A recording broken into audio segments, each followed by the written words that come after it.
Thank you very much. We're going to go back to our session now, and we keep back on our theme of liberal internationalism then and now. There's already been a number of recurring themes from this morning's sessions, and we're going to pick up on some of them here in the panel this afternoon. The issues around global inequalities, issues around inclusion. I noted our principals mentioned that Sacha Trudeau, after the first session, saw Toronto as sort of a legacy piece of the diversity and the inclusion in the city itself. Issues around disarmament and conflict prevention. These are some of the things that we'll pick up back with our panel. We also heard in our earlier sessions about how Prime Minister Trudeau carved out and was not scared to carve out a distinct role for Canada, to lead with foresight and courage, to use his political capital when he needed to, and also to put some resources behind it, although maybe not as much as he might have liked always. And also this recurring theme of the tension between principle and pragmatism. Quite frankly, I think it's also between idealism and realism, which we always think that they're either or, between values and interests, et cetera. So I think we're going to hear some more of that. And we have, we're very honored for this session and this afternoon to have with us today the Honorable Karina Gould, who is our new Minister of International Development.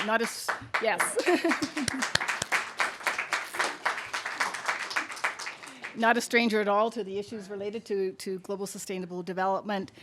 She was previously, in the previous ministry, she was the Minister of Democratic Renewal, Democratic Institutions, where she had a primary role in terms of improving and strengthening Canada's democratic processes, but also I know probably has a bit of a view as well on some of those issues internationally. She's the proud member of Parliament for Burlington. She's a strong advocate for her community on issues related to healthcare, the rising costs of living, the need for good jobs, greater equality. And she is the youngest female cabinet minister in Canadian history. And also was the first federal cabinet minister to have a baby, a child, while holding office. And so she is a path breaker in her own way, passionate about breaking down barriers for women, youth, and underrepresented groups. So it's a real thrill for us to have the minister here with us today, and she will give a keynote address. She will be followed by a friend here of Trinity College and Massey College, Rosemary McCarney. Many of you will know her. Rosemary is the inaugural Trinity College Pearson Sabia, Distinguished Visitor in International Relations. But most recently, she was the Canada's ambassador in Geneva and onto the Conference on Disarmament. She's had a vast career, one of the few people I know that's really encompassed multiple roles across multiple sectors, whether it's in law, academia, business, and the not-for-profit sector. She's I came to know Rosemary when she was the head of Plan Canada. She was instrumental in the Because I Am a Girl campaign, which has now taken off worldwide, in the establishment of the International Day of the Girl, and was a key player in the creation of the Muskoka Initiative around maternal, newborn, and child health. So welcome to Rosemary. And then a friend of the ministers and others here, Ali Salam, who's a former chief of staff in the current government to multiple ministers. He currently serves as the Senior Vice President for Public Affairs for National Public Relations in Toronto. He oversees public affairs and government relations for major clients in the telecommunications, energy, and IT and health sectors. But that's a new role for him because prior to that, he was the Chief of Staff to 3 cabinet ministers in the current Trudeau government, including immigration, refugees, and citizenship, and democratic institutions. So he's got the pulse on a lot of things that have happened in recent years. And he was one of my best graduate students. And he was one of Tom Axworthy's best graduate students. And he also served as a senior advisor in the Ontario government at Queen's Park. So for trade and immigration. So again, an early but a vast career as well. So it's my real pleasure, and I'd like you to welcome the Minister Karina Gould, who's going to give us probably one of her first talks as Minister for International Development. Thank you very much, Margaret, for that introduction, and thank you to everyone for inviting me back to Massey College. I've been here a couple of times in previous roles to have some very interesting conversations about democratic institutions, so I'm really thrilled to be here to discuss liberal internationalism and, of course, the role of Pierre Trudeau. And I think that the topic couldn't be more important than the one that we're having today. So I'm really pleased to be a part of this. And it's not my first speech as Minister of International Development, but it's my first one in 2020. So there you go. Sorry, just a quick question. Am I using this mic or this mic? Do we both? Okay, so I'm just going to move that one up a little bit. Okay. So as we celebrate 100 years since the birth of the original Prime Minister Trudeau, it is worthy to reflect on what has changed since his time in office and what remains the same, and where Canada's current approach to the world is going and should go. Alors que nous célébrons le centenaire de la naissance du Premier ministre Trudeau père, il est important de réfléchir à ce qui a changé depuis son départ du pouvoir, mais aussi à ce qui n'a pas changé. C'est aussi l'occasion de réfléchir au rôle du Canada sur la scène internationale. This is such an important conversation to have as we face a challenging and uncertain world. But let me lay out an argument for optimism. I think something that maybe is a little bit different from the conversations that you've been having this morning, and for being dogged in our commitment to the Canadian way. There are some in Canada who are arguing for a more realist approach to Canada's international affairs, for abandoning our steadfast commitment to the rules-based international order, and for not always playing by the rules. Nobody else does, why should we? There are those that argue we shouldn't bother to do our part in the climate emergency. Since countries aren't doing their part, why make changes to our way of life? In fact, we saw this approach begin to play out under former Prime Minister Stephen Harper.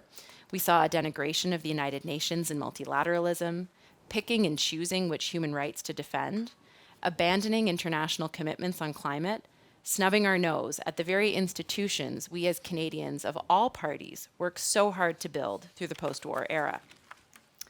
Then, most recently, we saw the leader of the Conservative Party doubling down on his predecessor's narrow vision by campaigning this past fall on reducing our international assistance budget by 25%.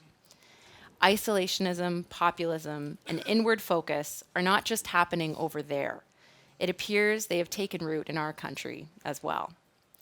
However, this narrow, self-interested approach hasn't been accepted by the majority of Canadians.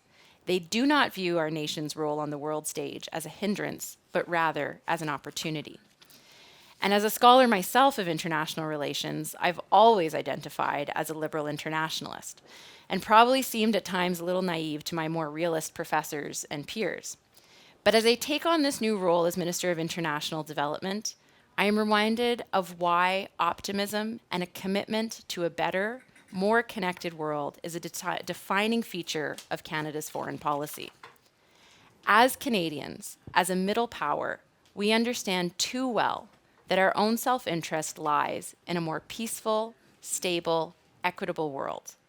The events in Iran these past few days and the tragic loss of so many Canadians are a stark reminder of this reality. We are not insulated from the instability in the Middle East. To achieve a more peaceful, stable, equitable world, we must go beyond diplomacy and defense and ensure a strong commitment to development. We need to start seeing development not just as a tool in the foreign policy toolkit, but as a defining pillar of what we are able to achieve on the world stage. And what better occasion to highlight this idea than in recognition of the man who understood this better than most, Pierre Trudeau.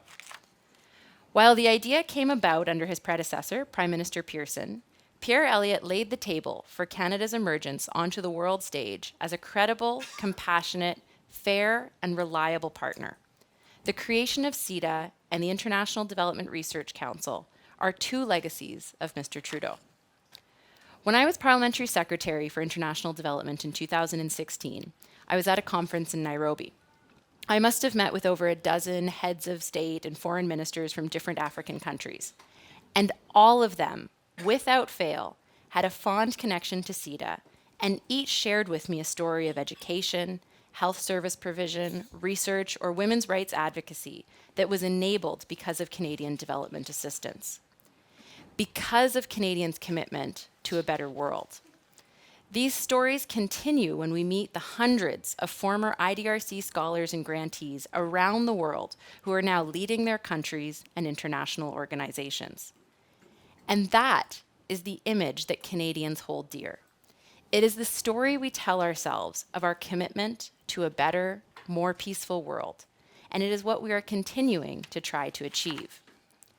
As Minister of International Development, I'm confronted by the juxtaposition between the image of Canada in the post-war era, in a time of broad international cooperation amongst Western countries, a united front in the fight against communism, and building a rules-based international order, and the image of Canada we want to project today, in a fractured Western world where populism and isolationism are rearing their heads in the politics of some of our closest allies.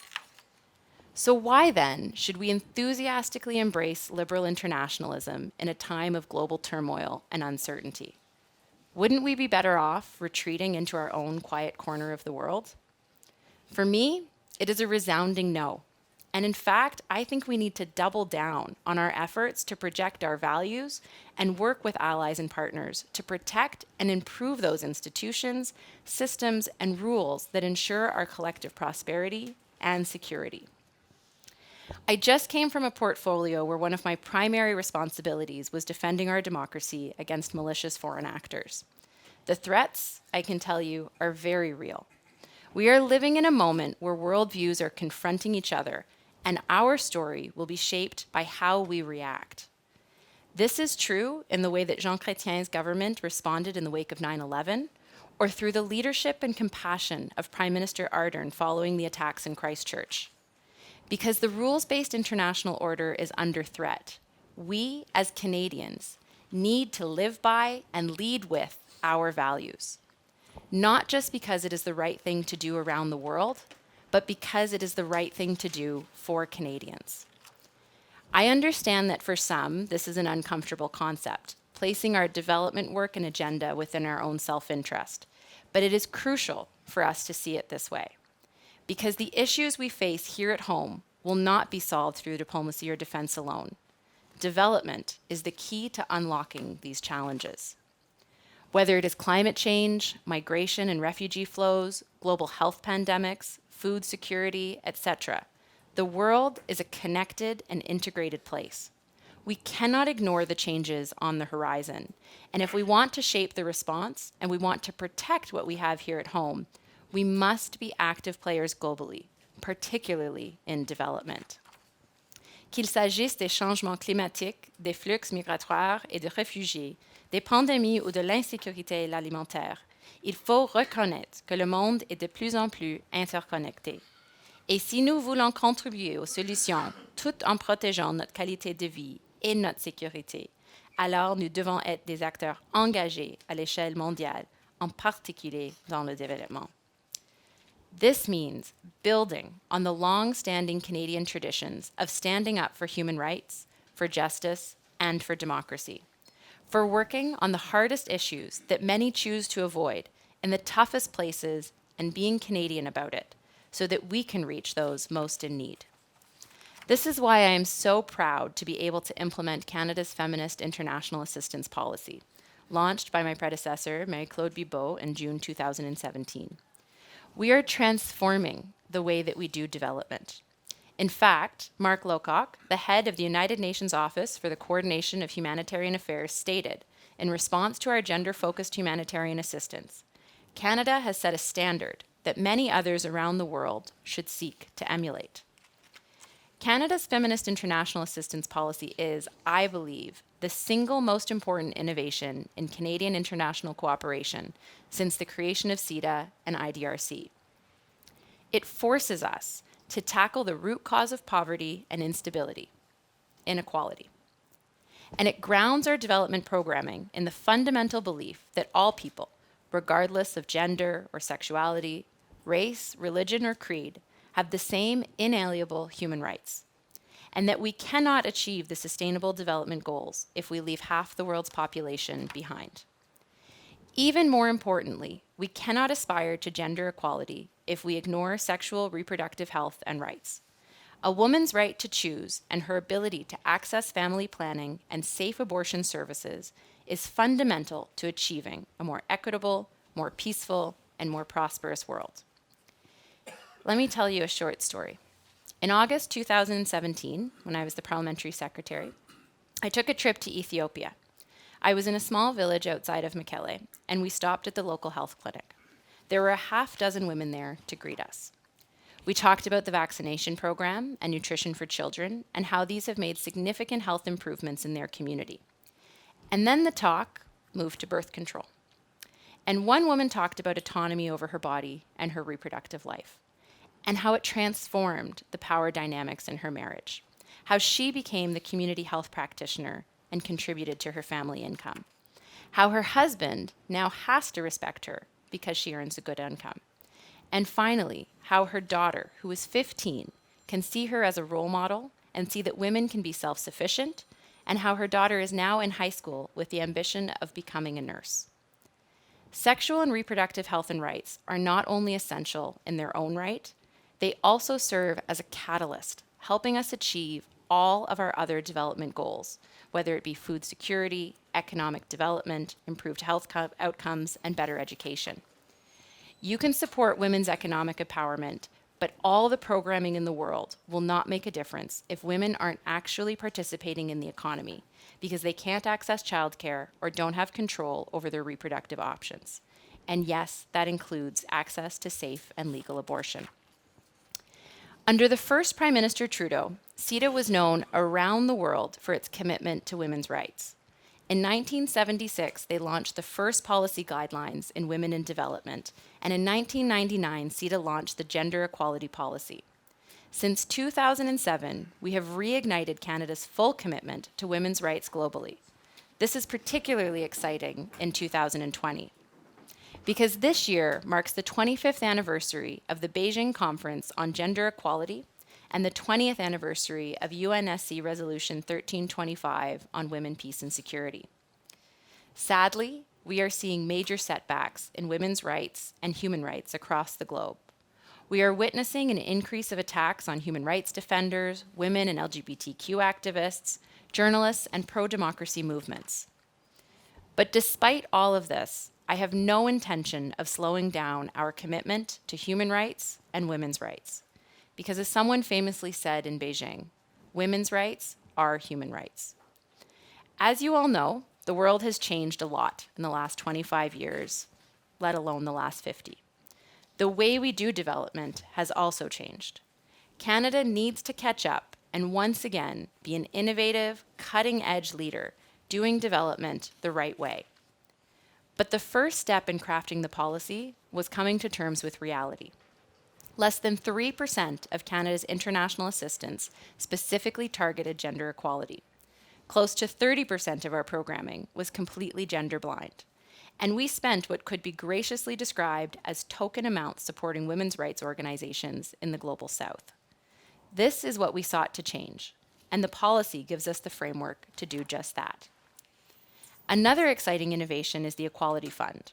This collective between the Government of Canada and feminist organizations will leverage over $1 billion in philanthropic and gender lens investing to provide predictable and reliable funding to women's rights organizations around the world.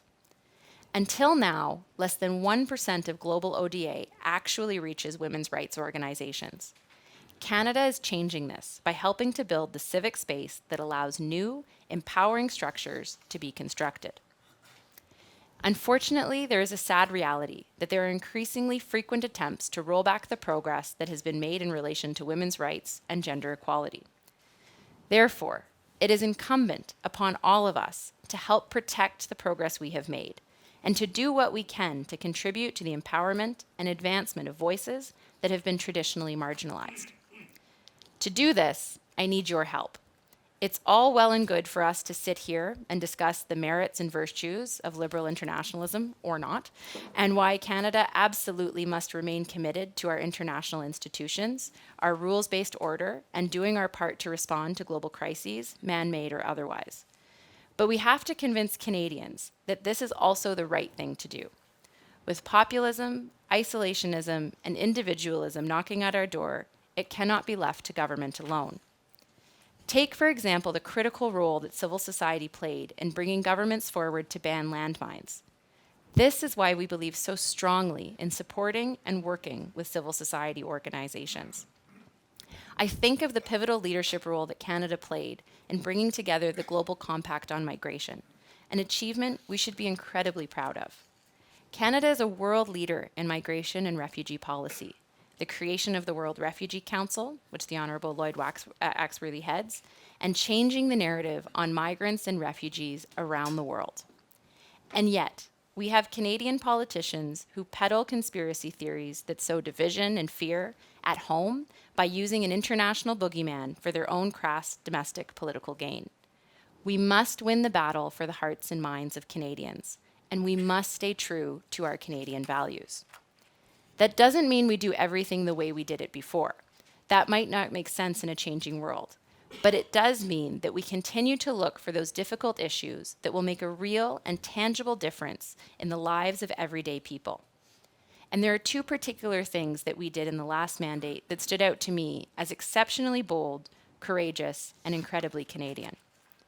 The unwavering support we provided to the White Helmets in Syria and the subsequent work to bring many of them to Canada, and the quiet work we did to bring LGBTQ activists to Canada as refugees. Neither of these acts have caught the imagination of Canadians, and we didn't do it for political accolades. We did it because it was the right thing to do, because we live our values and we lead on issues that other countries won't. To me, that sounds like something that Pierre Trudeau would have been proud of. As a liberal internationalist and a feminist, I am proud that Canada is now a leading donor globally for gender equality and women's rights organizations, and the leading donor globally for comprehensive sexual and reproductive health and rights. These achievements are Canadian foreign policy achievements. So, as we, Canada, look to the future and our ability to play in the world arena, we must continue to be on the vanguard of advancing human rights, upholding justice, and defending democracy. We must do our part to address looming global challenges, particularly when it comes to climate change and protecting our environment, and continue to build on the vital work defending migrants and refugees the world over. Humanitarian needs are deep, and we will continue to support the poorest, the most vulnerable. We will do it guided by our feminist international assistance policy, ensuring it is anchored in human rights and gender equality. These are complicated times we live in, absolutely. And the events of the last 7 days highlight just how fragile our international system is. But in my humble opinion, that just means that we need to continue to pursue a more just, a more peaceful, and a more prosperous world in our Canadian way, adapting to the changing landscape. So I hope that I can count on you to challenge, question, and push us to be better, but also to stand with us when our values and our commitment to liberal internationalism and the rules-based international order need to be defended. Thank you. Merci. Minister Gold, thank you. Natalie, our host, who's still with us, and Ali, welcome. It's good to see you again. The last time we saw each other, I was in a massive cast, about to have surgery on a broken leg in Geneva. So I've recovered a bit since then. So let me just launch, because what I've been asked to do a couple of things, but I think one of the things that came out this morning is the issue, or the characterization that Pierre Trudeau pulled no punches. And he certainly pulled no punches in 1969 when he began to speak out so quickly on his views on Canadian foreign policy. And he said, the basic pillars of Canadian foreign policy are not NATO, NORAD, or the United Nations. They're disarmament, non-proliferation, and the development of a special role in foreign aid and assistance related to our unique capacity and special needs. And Minister Gold has touched on that beautifully already. He stayed consistent with those views, though not relentless, as domestic policy took over a lot of his time and energy. But he was consistent, and we know that. We can look at that on the big things. So, he followed with the foreign policy review of the late 1960s. Might be timely to think about another one of those. It's been 50 years. He then followed it up with the strategy of suffocation, which was a very practical and imaginative, and in that environment, courageous contribution to slowing, if not reversing, the arms race, and then the decision to terminate nuclear weapons roles for Canadian forces, to the chagrin, I say that diplomatically, chagrin of the US and the UK, that what we discussed this morning, and then of course the 1983-84 peace initiative, which others have addressed. So there was a consistency in all of this. So when you look back over those 50 years, many things have changed. Certainly we've talked about that, but many things have not. And some things are better, much better. I'm the eternal optimist minister, and some things are worse. And his quote on the ominous rhythm of crises, that language he used in the early 1980s, certainly has a place today, if not this week. He understood very well the dynamic tension between foreign policy and defense policy practitioners. And he said, and we need to remember this, that foreign policy can become the servant of defense policy, which is not the natural order of policy making. He would find that not much has changed there when it comes to weapons policy.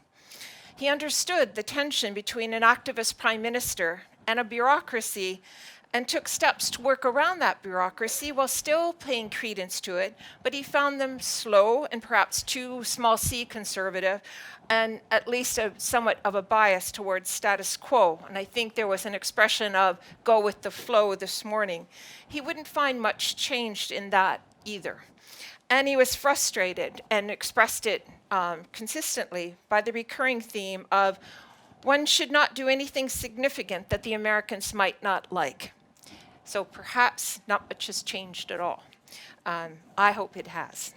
His reflection that we shouldn't be just a helpful fixer internationally is a good reminder of the limits of what we can and should do, but can also be considered as an apt framing for where we can, in fact, play a highly effective role, consistent with our geography, our history, our relationships, and indeed our memberships in organizations like NATO. And I've been asked to offer some thoughts on one particular area flagged for this panel's purview on development and international justice.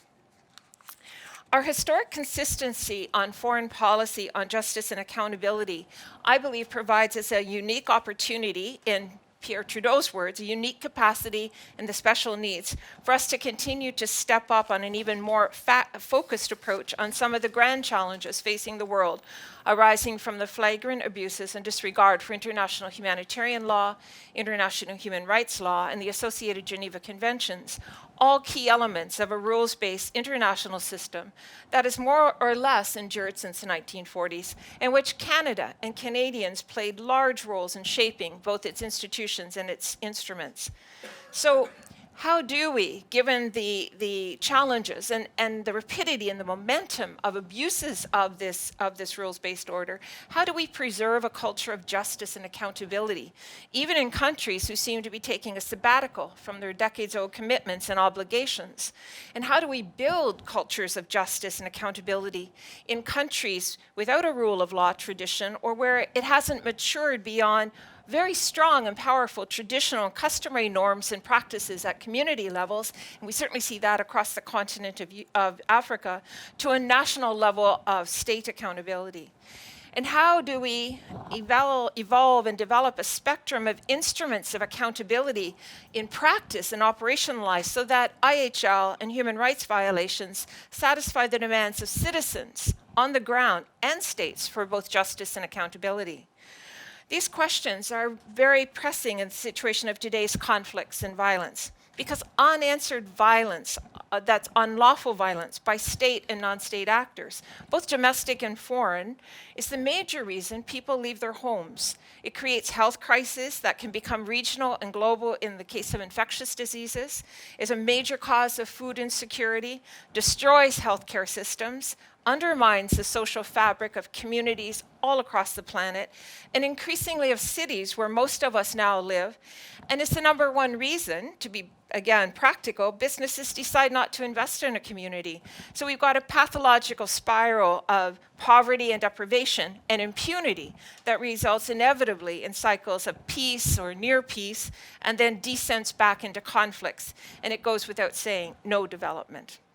So how do we engage while at the same time avoiding the helpful fixer label? Well, first, Trudeau said it well. He said it starts with our national interests, not charitable instincts. And this was repeated most recently in the foreign policy statement of Minister Chrystia Freeland.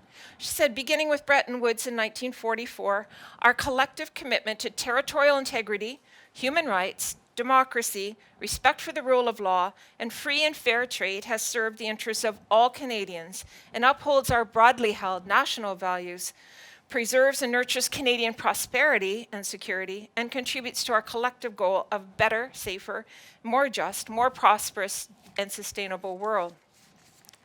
Self-interest, and I think Minister Gould, you had the same point, is best protected when we step up to our global responsibilities, that we don't retreat, that we don't become insular, or develop a hand-wringing, what can we do in the face of all of these crises?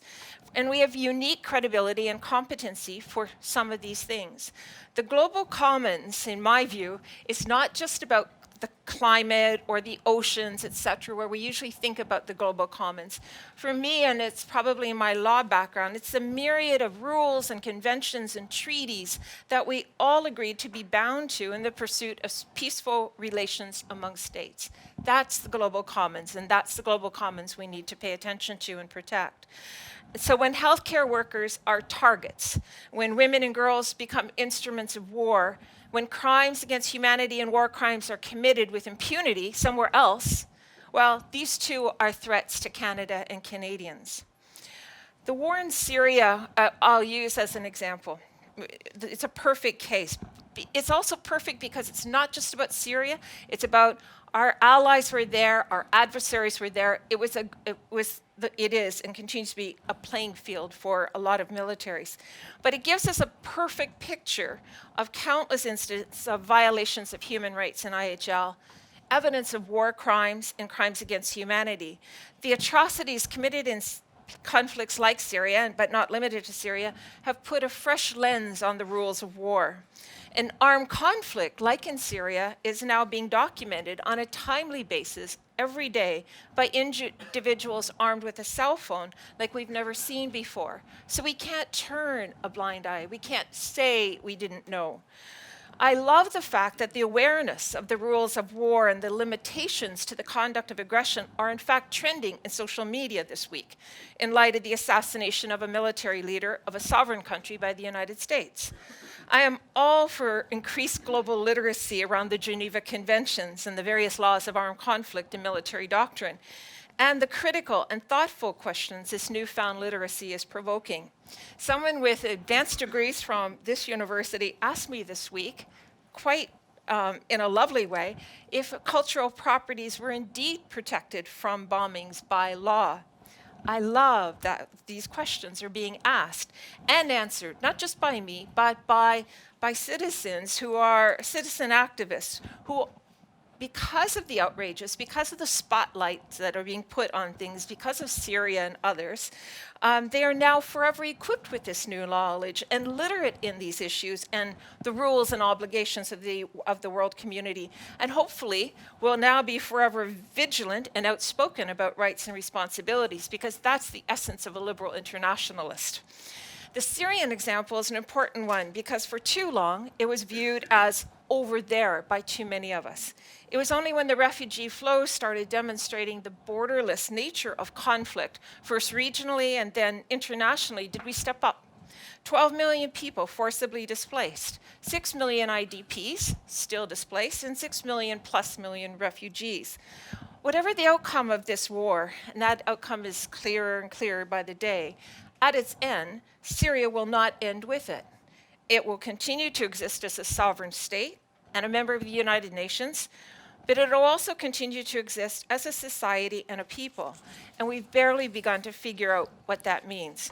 However the political choices get framed and rebuilding, reconstruction, stabilization, assistance evolves, Minister Gould's coming dilemma, we can avoid complicity in the crimes committed by sticking to principles of justice and accountability. Indeed, all of the billions of dollars that are sooner or later will flow into Syria whatever our views on that, there'll be short-term investments awaiting a return to inevitable conflict without some measure of accountability for the lives that were destroyed by crimes committed in this conflict and for the Syrian citizens who still remain. Syria has brought out some of the worst in our collective approach to conflict and the execution of war and created terrible precedents, without question.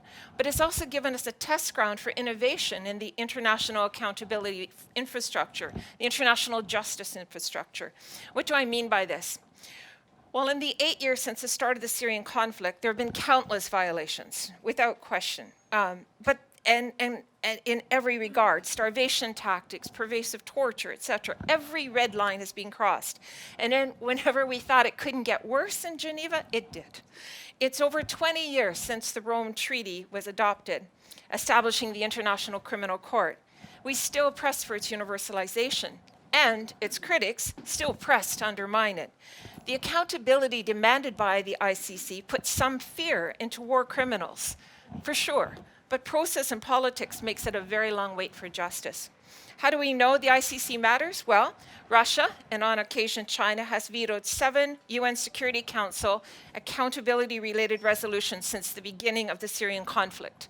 Russia also blocked the renewal of the OPCW Joint Investigative Mechanism on the use of banned chemical weapons and the referral of the situation in Syria to the International Criminal Court. The potential power of the court to hold the worst of us to account is not lost on anyone, and is why some countries work so hard to undermine its credibility or deny its jurisdiction.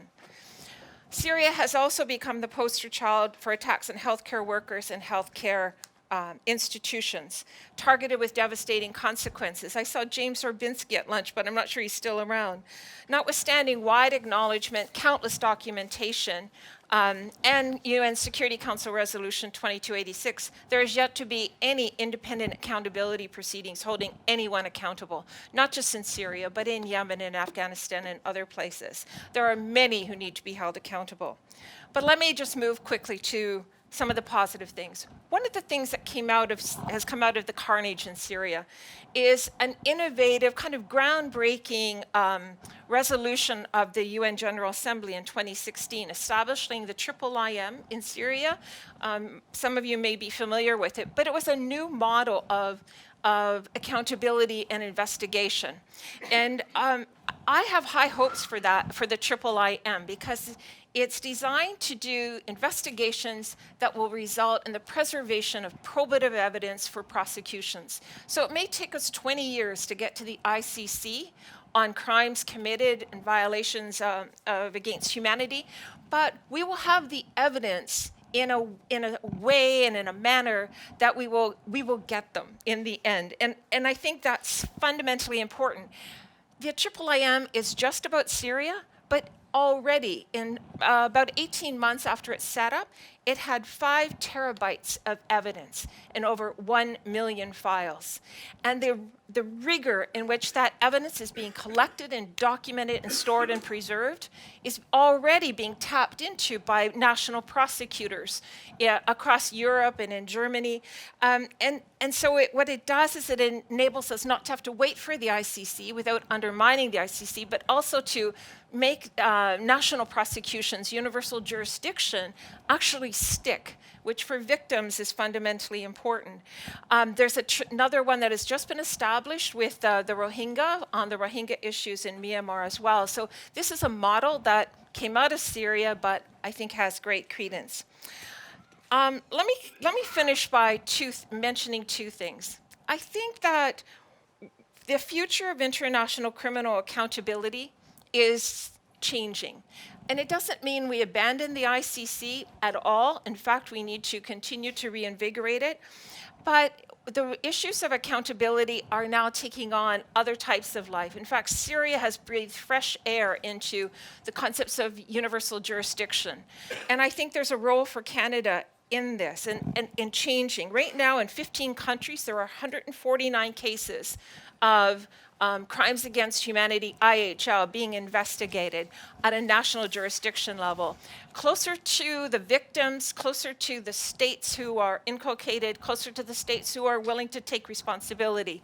We could pay attention to that, and I wonder whether our ODA doesn't also have a role to play in building capacity, say in a country like Ghana, to be a regional hub for universal jurisdiction for IHL crimes, international crimes committed in the region, which is much more credible, it respects notions of sovereignty and proximity, and certainly makes inclusive justice much more real to the victims.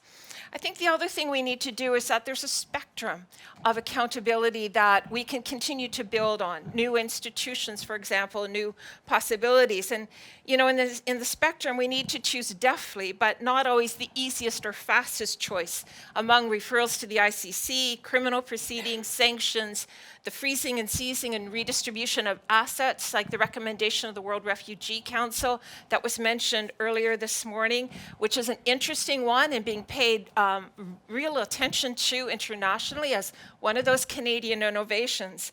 I think that there's things we need that we can bring that are unique and consistent with our history, with our foreign policy, with our capabilities. I think we've got things to say about city governance and where conflicts are being played out in cities that we're not really equipped to understand at this time. And Canada is uniquely situated with unbelievable experts on cities and city governance, which are the new military playing fields. It's not in rural areas or country landscapes from the First and Second World War. It's being played out block by block in cities. And finally, with respect to humanitarianism, I found myself over the last couple of years thinking about Pierre Trudeau and where he would have sat on the initiatives and momentum that brought about the Prohibition Treaty on Nuclear Weapons, the so-called ban treaty. What would he have said about that? How would he have responded to that momentum of 122 countries voting in favor of it? I reflected on that a lot, especially from his peace initiative, which I had studied as a student. What would he have done, and would he have gone to Europe? Would he have talked to that, what I call the small P3 in NATO, the Netherlands, the Dutch, and the Germans, and because the three of us and Canada are highly influential. What would he have done? How would he have managed it? Would he have had us negotiate it? Would he have signed it?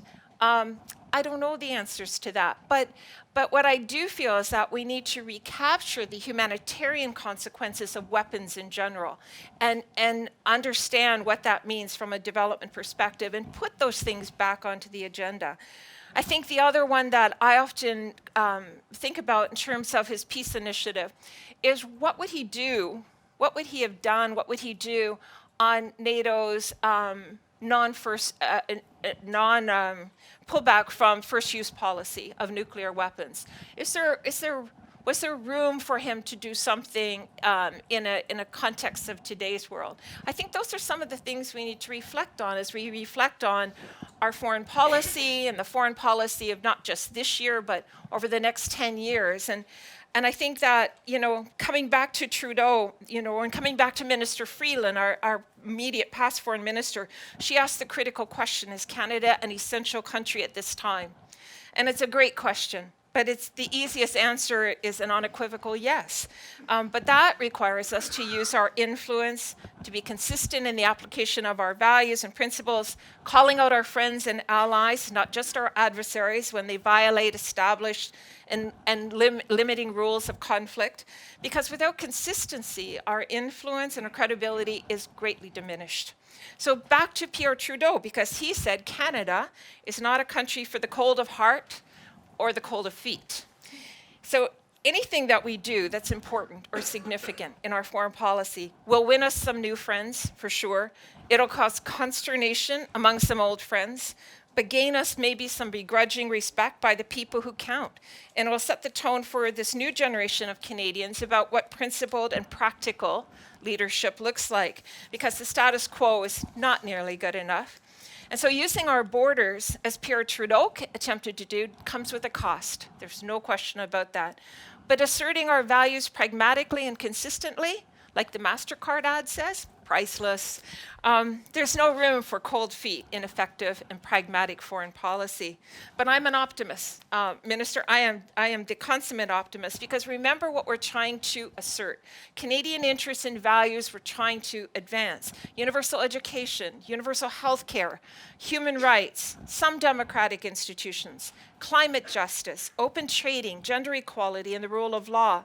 That was what Pierre Trudeau said. It reflects a foreign policy that is a natural extension of domestic policy, no inconsistency. But I wonder what he would have said about his current peer group, because the liberal attributes we're talking about, they have a long arc. So let's not think about this week or this year. But the short arc are the governments in place that are illiberal. Putin, Assad, Erdogan, Netanyahu, Trump, Orban, so many others. I don't think he'd like his peer group very much right now. But, you know, they come and go, and we feel that the inevitability of liberalism and the liberal model is not really in jeopardy. It's just been put on pause. Thank you very much. All right. Thank you, Margaret. And first of all, I'd like to acknowledge all the brilliant panelists that have been assembled today and make it very clear that I feel very inadequate being up here with you all. I'd also be remiss if I didn't thank Tom Axworthy for his hard work in putting these events together. I was lucky enough to have studied under Tom once upon a time. And for those of you who had the pleasure of having Tom in your life, you know that his generosity and ability to challenge you perpetually is a lifetime gift. And so thank you, Tom. The gift he's given me today is to take a... That was led by my wife. I did not see Roberta clapping, actually. So the gift Tom has given me today is to take an audience with full stomachs, waiting to question a minister of the Crown, and instead interrupt them with a brief lecture about immigration policy. So we'll see how that goes. Today I'm going to be speaking to the actions and perceptions of the Pierre Elliott Trudeau and Justin Trudeau governments on immigration broadly and refugees specifically, including how both have been progressive as it can be defined relative to their times, but also politically pragmatic when managing public expectations from Canadians. When considering such a broad period of time and such an expansive subject, it is often best to consider pertinent events as a series of moments, not in the temporal sense of a moment, but more as a fork in a road where a choice was made, and one can look back and clearly trace our nation's journey from there to here to the present day. In this case, we'll look at two sets of moments, one from each government. I would encourage you all to consider the impact that these different choices would have had on the Canadian fabric, and related to that, the Canadian foreign and development policies, decisions that have been noted by the other panelists here today. For our first set of moments, immigration policy then and now. Many of you will be familiar with the Canadian immigration point system, which has now been in place in one form or another for 52 years, and a global first. This system, the great equalizer of those around the world hoping to immigrate to Canada, measures one's human capital by awarding points on the basis of metrics such as age, professional experience, and proficiency in one of our two official languages, amongst others. This revolutionary concept, not adopted in Australia until 1989, New Zealand in 1991, and briefly flirted with in the UK from 2008 to 2010, was introduced in Canada in 1967. Under not Pierre Trudeau, but Lester B. Pearson and his Minister of Manpower and Immigration, Jean Marchand, one of the three wise men of the 1965 election.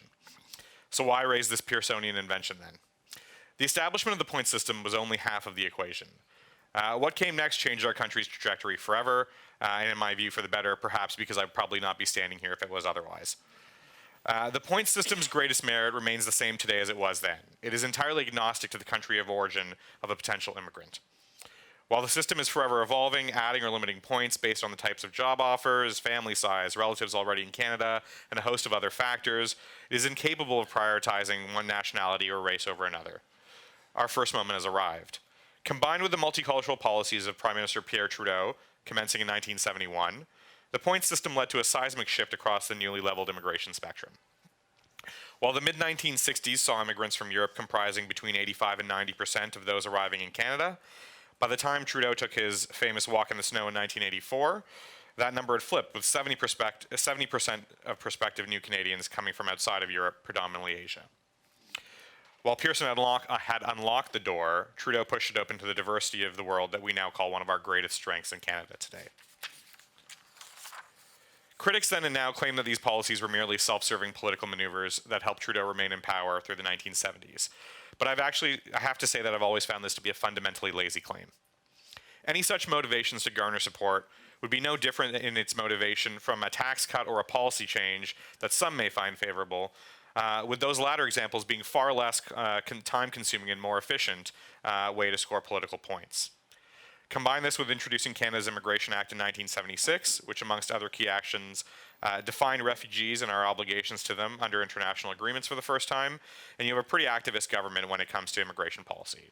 So progressive, but also pragmatic. While the composition of immigrants under Pierre Trudeau had changed, so did the overall numbers of those admitted. Facing a weakening economic climate and rising unemployment in the 1970s, the overall numbers of immigrants ebbed and flowed, generally declining from the start of his tenure, which averaged over 165,000 newcomers between 1968 and 1975, with a high of 218,500 in 1974, to an average of 114,000 newcomers from 1976 to 1984, with 88,300 in that final year. But once again, the balance of this pragmatism was tempered with a progressive and compassionate position on the subject of refugees, which we'll come to in a moment. Those two terms, progressive and pragmatic, can also be used to describe the immigration policy under Prime Minister Justin Trudeau. Taking a deliberate approach of embracing the economic benefits of immigration, the current Trudeau government introduced a historic multi-year immigration levels plan, which has steadily grown Canada's intake of newcomers from an average of 225,000 seen under Prime Minister Stephen Harper to 320,000 in 2016, 330,000 last year, and up to 350,000 in 2021. While that number still falls short of the 450,000 asked for by the government's own Economic Advisory Council, it represents an increase of nearly 38% from the Harper years. It also has the added political pragmatism of staying close to the 1% of population benchmark that walks the line of popular acceptability in Canada without exceeding it. Similarly mindful of the social license around immigration, 72% of this growth is across economic programs, including growing programs where provinces themselves are active participants in selecting economic immigrants. After all, it's hard for the most ardent of Tory premiers to criticize your policies when they're both participating and benefiting directly. Overall, current policies under Prime Minister Justin Trudeau represent 80% of our current population growth, and in a few years, 100% of Canada's labour force growth as a result of this government's immigration policies. This deliberate and fundamental choice represents the second moment of this pair, choosing to underpin the Canadian social safety net and taxpayer base with the one thing that we aren't producing enough of in this country: people. Before our second set of moments on the subject of refugees, I think it's important to note two very key points as it relates to the Canadian context. First, political rhetoric aside, for decades now, Canadian refugee resettlement policy has been world-class regardless of the governing party at the time. I was both pleased and relieved to see that immigration policy broadly and refugee policy specifically were not a political football in the 2019 federal election. Now a reality check for my second point.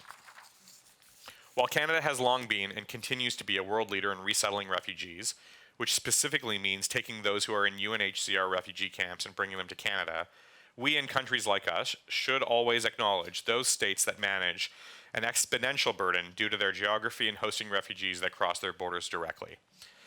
Often in the millions, often without an endgame, and do so with a fraction of our resources. These include Turkey, Jordan, Uganda, Pakistan, Bangladesh, Iran, Lebanon, Sudan, and most recently Colombia. Which takes us back to 1969. While Canada signed on to the UN Convention of Refugees, it came 18 years after it was first adopted by the UN. And while Pierre Trudeau's government did adopt it, no formal measures were established to examine refugee claims beyond a case-by-case basis until the Immigration Act came into force in 1978. Which to me makes the following perhaps even more progressive. Between Trudeau becoming Prime Minister in 1968 and the Immigration Act taking effect 10 years later, Canada accepted 11,000 Czechs fleeing invasion from the Soviet and Warsaw Pact forces, 7,000 Ugandan Asians, predominantly Ismaili Muslims, expelled by Idi Amin, including 4,400 on specially chartered flights, 11,000 Lebanese escaping their civil war, over 7,000 Chileans and other Latin Americans after the overthrow of Allende by Pinochet, and thousands of Bengali Muslims and Soviet Jews, amongst other groups looking for safety and security. And while immense praise is deservedly placed on the Joe Clark government for its actions related to the 60,000 Southeast Asian refugees, or boat people, it was Pierre Trudeau's Immigration Act of 1968 that established the concept of private sponsorships that has become a hallmark of the Canadian tradition in welcoming refugees, accounting for close to 300,000 refugees resettled in Canada to date, outside of those assisted directly by the government. In fact, between 1978 and 1981, refugees accounted for 25% of all new arrivals in Canada, up significantly from the 10 to 15% average seen before and after. Fast forward to 2016, and refugees surged again as part of the total newcomer population, making 20% of the total. This was, of course, Justin Trudeau's reaction to the Syrian refugee crisis shortly after being first elected, where he had committed to resettling 25,000 people from that conflict. That number has been exceeded, and by more than a little bit, with roughly 70,000 Syrian refugees having been settled in Canada since the program began. Add on nearly 1,500 Yazidis and other survivors of Daesh or ISIS, new commitments for resettling refugees from Africa and the Middle East, the commitments to the white helmets and LGBTQ refugees that the minister mentioned earlier, and it's clear on the refugee file that the Trudeau apple has not fallen very far away from the tree at all. In all of these cases, refugee resettlement was not without its opponents either. Chileans brought to Canada under Pierre Trudeau were seen as a risk due to their arrival from a communist state and faced long security screening processes, and some of you clearly are nodding along as you are more familiar with it than I am. Public sentiment for Syrian refugees peaked in 2015 during the election campaign. I think we all remember the photo of the tragic photo of Alan Kurdi on the beach in Turkey. But the reality is that outside of that moment, political sentiment around Syrian refugees has been more of a liability than a boon. Malicious false claims about these now Syrian Canadians are spread online constantly and even repeated by tabloids like the Toronto Sun, unfortunately shaping the opinions of some of our friends and neighbors. I may be telling tales out of school here, but upon being elected in 2015, the government was told by a senior public servant that 25,000 Syrian refugees were an impossibility, and that 5,000 was a more reasonable number. It was conveyed that 25,000 was going to be the number, and the public servant came back again suggesting 8,000 might work. Fast forward a few months, the number was more than 25,000, it had been met and exceeded, and that public servant had wisely decided to go enjoy her retirement in the meantime. You don't need me to tell you that this all comes in the context of borders tightening and walls going up towards refugees. While always a leader, Canada is now the world leader in taking resettled refugees, not per capita, but in real numbers. Sadly, that's more a reflection of American policy under President Trump than our nature, generous as it might be. As I conclude, I want to say this perhaps, therein lies the most vivid parallel regarding immigration and refugee policy between Trudeau père and Trudeau fils when it comes to their detractors on the subject of immigration. Whether found in an age of xenophobia driven by fear of the unknown several decades ago, or today, where a xenophobic revivalism is taking hold of states that have traditionally led alongside Canada, both Trudeau governments have and continue to respectively demonstrate that their progressiveness is more than a tool for political gain. We are lucky enough not to have to wonder what Pierre Trudeau would have said were he with us today. He left us a fantastic quote, which I will end with. And this was spoken to the Ukrainian Canadian Congress in 1971. Uniformity is neither desirable nor possible in a country the size of Canada. We should not even be able to agree upon the kind of Canadian to choose as a model, let alone persuade most people to emulate it. There are few policies potentially more disastrous for Canada than to tell all Canadians that they must be alike. There is no such thing as a model or ideal Canadian. What could be more absurd than the concept of an all-Canadian boy or girl? A society which emphasizes uniformity is one which creates intolerance and hate. A society which eulogizes the average citizen is one which breeds mediocrity. What the world should be seeking, and what we in Canada must continue to cherish, are not concepts of uniformity, but human values: compassion, love, and understanding. Thank you. Thank you, Ali. Thank you for leaving us with a really inspiring quote there. So we have, I think, with a little bit of stretch, we can have the minister with us for another 10, 15 minutes. And so I'm opening it now. We don't have a student questioner, so we can, yes, and you'll have to come up here to the microphone, please, for your questions to the minister or the other panelists. I speak with 30 years Quickly. background in sub-Saharan Africa under UNDP with side trips to Afghanistan, so I don't know all that much. My question or comment is this: dilettantism in terms of our foreign affairs development exegesis, which needs to be lacking in grounding with our military providing logistical support.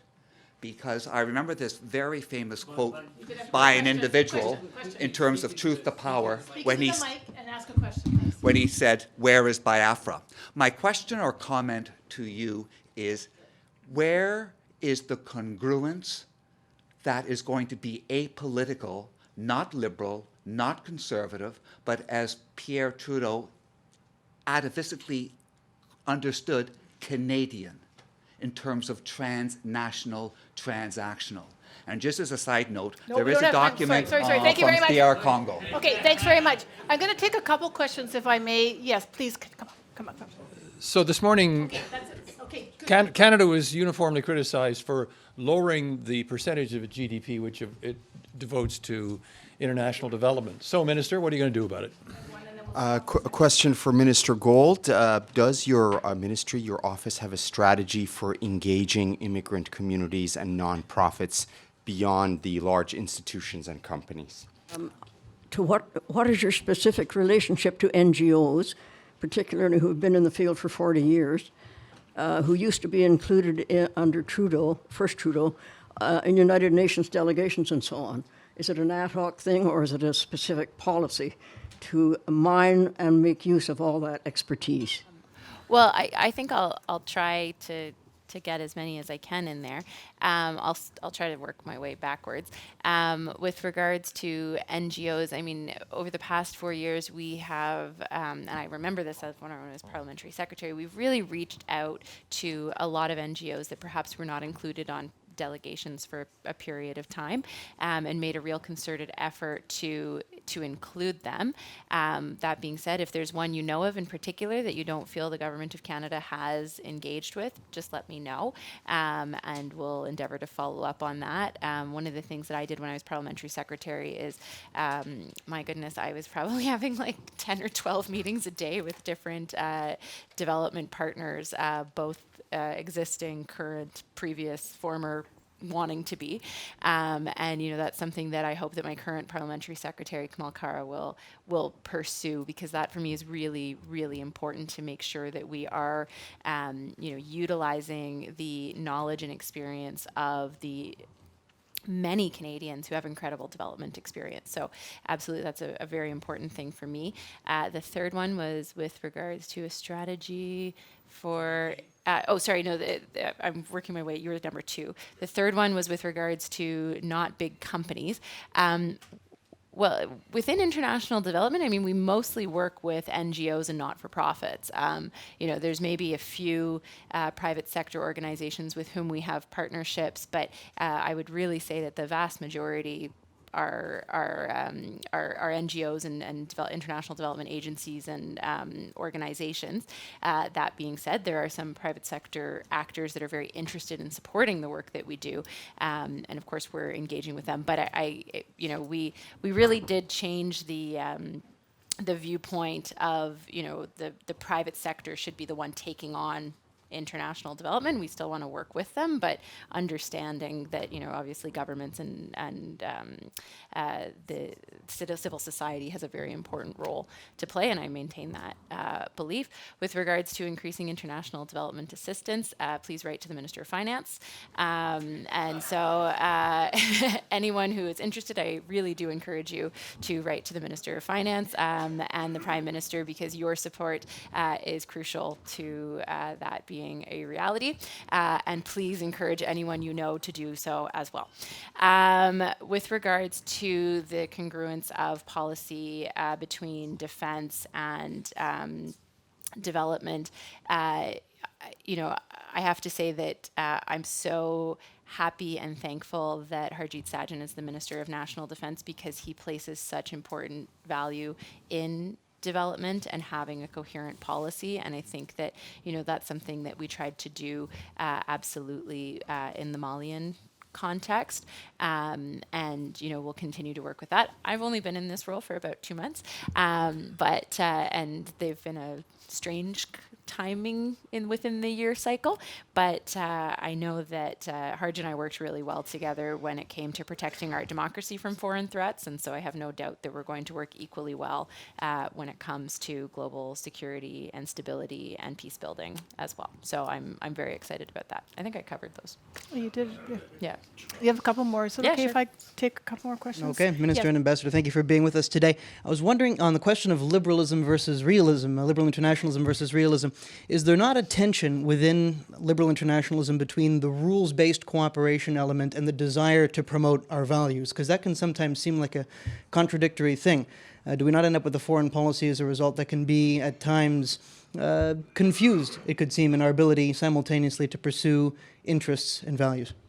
The Minister has addressed my question in part, which is more letters to the Minister of Finance. But are there other steps, because I think most people in the audience are members of the choir, are there other practical steps we could do to build a constituency of support for the objectives you outlined? Just to clarify, is seeking conciliation in a world of clashing worldviews perhaps not a more successful foreign policy approach than promoting values? That's a broad first principles question, but just interested in everyone's views on the panel. The clarification or the addendum is helpful, but it doesn't have to be. It's not a zero-sum game. And so advancing your values and your interests, there should be common purpose. And so that's different than seeking consensus on values, which tends to fall to a lowest common denominator. So, I think someone said this morning that the brilliance of Pierre Trudeau was to be able to hold contradictory thoughts in his mind at any one time. And I think that's always the case when you're trying to influence and advance values and interests that you hold steadfast. I think that as former ambassador to the United Nations, you're often trying to square those circles, but you did have to know where core values and principles were actually your quiet red lines. And I think we do that quite well while still and not as fast or in great leaps, but still advancing agendas that we care deeply for as Canadians. I think the other place, though, because I had the other hat as ambassador for the Conference on Disarmament, is that Canadian diplomacy and development requires the backstop of hard power. There's no getting around that. It's a last resort. It's a resort you don't want to have to use, but it is a backstop, and so we need to be respectful of that. And so I'm not surprised that the relationship you have with the minister, but it's the principled use of force, together with our allies and governed by international law. That's what we've got to protect, and that's really what is under daily assault right now. I agree with Rosemary on the realism liberal internationalist tension, which is why I guess we're both liberal internationalists. But I also think that the difference between realism and liberal internationalism is that we don't see the pursuit of our self-interest and seeking an international system as mutually exclusive, right? And in fact, as I argued, that as Canadians, as a middle power that doesn't have the military might to impose, that we need that system, right? And that's why we have to fight so hard to keep it, because it's a really scary world if you're a realist, and that's why you act so hawkishly, right? Because it is a zero-sum game. And I think that what is Canada's real competitive advantage and what sets us apart is that we are committed to our values, but we're pragmatic, right? And I think that's what's really important, because that's what's enabled us to build relationships with a wide variety of actors around the world, and to be a trusted partner, and to be that player on the international scene that can move around in ways that are not possible. We saw that was really complicated under Stephen Harper, right? And so, we have to decide, and we have to be thoughtful, and that's where diplomacy comes in so much, how are we going to advance our interests? How are we going to secure our place in the world while still being principled and upholding our values? And so it's a tricky game, but I think that we've been able to do it so successfully, which leads me to, I think, the first question that was asked about that I didn't get to, but how do we not make this a partisan thing, right? How is diplomacy and development, how is that a nonpartisan thing? Well, there's always going to be partisan differences and nuances to how we act on the world stage, regardless, of who's in power, and even within political parties, people are going to do things slightly differently. But I think what the last election demonstrated to me is that we have a lot more work to do in terms of talking about who we are as Canadians on the world stage and what that means and why it's important. Because to have a leader of a political party in an election say, we're going to cut development assistance by 25%, they said it because there's a constituency that responds to. And so we haven't done a good enough job convincing that constituency that that's not good for Canada. And in fact, it's not good for them. And so that kind of leads to that last question about what else can we do? I need you to write to the Minister of Finance, and I need you to get all your friends to write to the Minister of Finance, and I need you to get a big group of people to send a joint letter to the Minister of Finance. But I also need you to talk to people, right? Because those of you who are committed to these values, who are committed to these issues, who care about Canada's image and role and the work that we do in the world stage, we have to convince all Canadians that that's important. When Ali was speaking, he was talking about the boon and the liability of Syrian refugees. It makes me think of my constituents, who the same person will send me an email complaining about refugees, and denigrating them and saying they're stealing our jobs, et cetera, will give me a call when their friend from church is being deported, right? So Canadians, it's, we're a complicated bunch, right? But I think we have to do a better job of telling individual stories, because actually most Canadians, regardless of where they fall on the political spectrum, care deeply and share some of the same values. And I think that, it's easy to say 70,000 refugees are stealing our jobs. But when, your tailor down the street talks about his brother-in-law in Syria who's lost his pharmacy or whatever the case may be, all of a sudden it's a different story. And so we have to make it more tangible and real for people, because actually I believe that regardless of political party, Canadians care about these things, and they care about the image that they have in the world stage. Like in the election of 2015, that's one of the things I heard at the door. That's what people wanted, to be proud of being a Canadian, right? And we have a proud history, not a perfect history for sure. Those are the things that we have to continue to engage with Canadians on. And that's something that for me as Minister of International Development is going to be really important over the next 12 months, is to tell that story as to why the work we do internationally matters, not just around the world, but specifically for Canadians. Thank you very much, Minister. If Sure. I mean, the only thing I'll add to that is I have the benefit of no longer being employed by the government, so I can say things you can't say, which is you should also write to your members of opposition, because being a minority parliament, there is a whole different set of scenarios going on in the way that decisions are made now. And so I would not take that. I would take exactly what the minister is saying is for face value, and for example, the historic immigration levels decision that the government took in a majority situation was not by any means a fait accompli.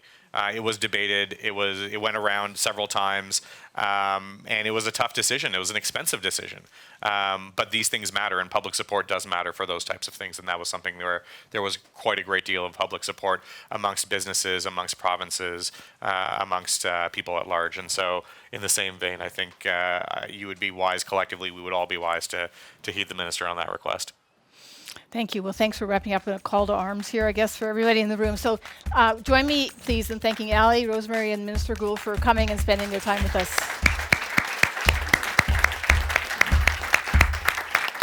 Thank you. Well done.